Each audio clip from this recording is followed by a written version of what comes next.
চেনা মানুষ, এক বন্ধুর ফাঁদ, বিশ্বাসঘাতকতা, ফসল ও গোপন বিক্রি। আমি তখন নতুন প্রবাসী, মনটা সরল, টাকা জমানোটা ছিল আমার একমাত্র নিরাপত্তা। ১৩ সালে কষ্ট করে যে সেভিং করেছি সেটা ছিল আমার শেষ প্রহরী। অসুস্থ হলে, গাড়ি নষ্ট হলে কিংবা কোনো অনাকাঙ্ক্ষিত ধাক্কার সময় টিকে থাকার জন্য। তারপর পরিচয় হল বয়সী এক লোক, ভাষা মিষ্টি, আচরণ ভদ্র, দেখে মনে হতো অনেক অভিজ্ঞ। প্রথমে ও ভাবল একজন দয়ালু অভিভাবক, পথ দেখিয়ে দেবে। সে প্রথমে ছোটমোট কাজে সাহায্য করল, পরামর্শ দিল কোথায় ভালো জিনিস সস্তা, কোথায় বিক্রি ভালো হবে। ধীরে ধীরে ওর কথা ছিল বড় করলে লাভ বাড়ে। আমি সরল মনে বিশ্বাস করলাম। প্রথম ভাগ, কিছু টাকা আমি দিলাম। কিছুদিন পর ও ছোটখাটো রিটার্ন দিল, তাতে আমার বিশ্বাস আরও মজবুত হলো।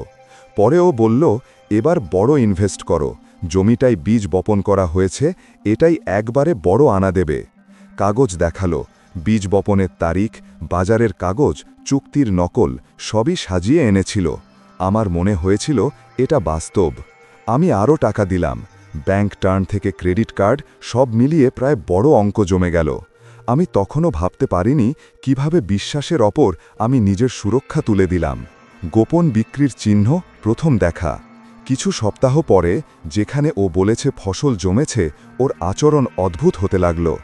আগে সবসময় ফোনে তাড়াতাড়ি কথা হতো, এখন সে ব্যস্ত আর উত্তর কমায়। আমি বারবার জিজ্ঞেস করলে বলে, তুমি শান্তি রাখো, বাজারে যাওয়ার সময় হয়েছে, টাকা পেয়ে দিলে কাগজটা দিই। আমি ভেবেছি সাময়িক সমস্যা, কিন্তু একদিন আমি সুযোগ করে ওই জমির পাশ দিয়ে গেলাম।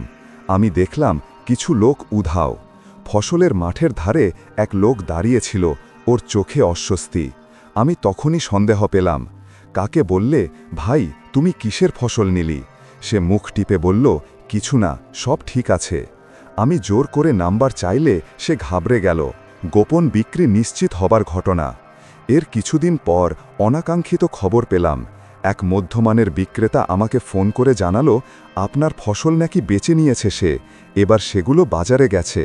আমি হতবাক। কিভাবে? আমি তো নিজে মাঠে যাইনি, সব কাজ আমরা যে মিলিয়ে করেছিলাম, কিভাবে? তখন সমস্ত কাগজ যাচাই করতে বসলাম। কোথায় চুক্তি, কাদের নাম, ব্যাংক ট্রান্সফারের রসিদ, সব কিছু টানতাম। ঝটপট দেখা গেল ওর নামেই কিছু কাগজ, কিন্তু কাগজগুলো ভেজা, কিছু কাটাছেঁড়া। ব্যাংকে কোনো রেকর্ড নাই যেখানে আমার নাম থাকবে। আমার মনে হলো এটা কোনো দৈবিক ভুল না, এটা পরিকল্পিত।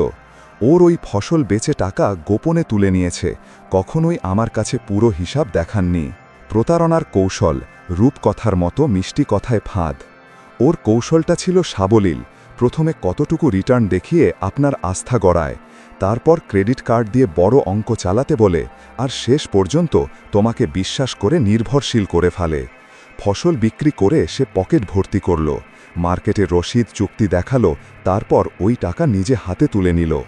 আমি বুঝেছি আমার নাম, আমার টাকা, আমার শ্রম সব কিছু একে একে উধাও হলো।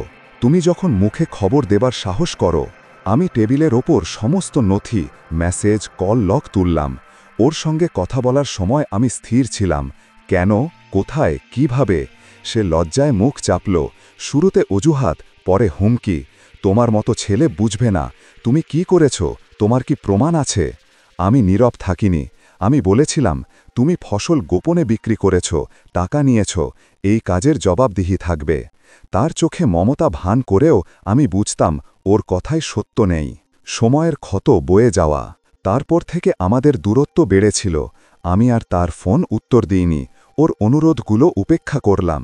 কিন্তু ক্ষত তো ছিল, শুধু আর্থিক নয়, লজ্জা, আত্মবিশ্বাসের ক্ষতি। আমি ভাবতাম, কেন আমি এত সহজে বিশ্বাস করে ফেলেছি? রাতভর কাজ করে দিনের শেষে সেটা মাথায় ঘুরে মনে হতো এক ধরনের লজ্জা। 15 বছর পরে যখন খবর পেয়েছি, সেই মানুষটার জীবনে ধ্বংসের গল্পও বেরিয়ে এলো। তার অনেক অংশীদার ছিল, আর তাদের মধ্যেই প্রতারণার চিত্র স্পষ্ট।